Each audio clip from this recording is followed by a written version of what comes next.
Hi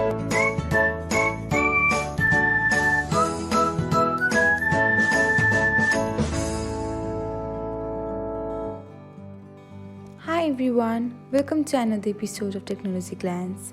In this video, I'm going to show you how you can change the background of your avatar on Snapchat. So, let's get started. Watch till the end and don't forget to subscribe to Technology Glance by hitting the subscribe button and press the bell icon so that you'll never miss another update. Without further ado, let's get started. First of all, open the Snapchat app on your device. Now, tap on your profile icon. After that, tap on the small image option.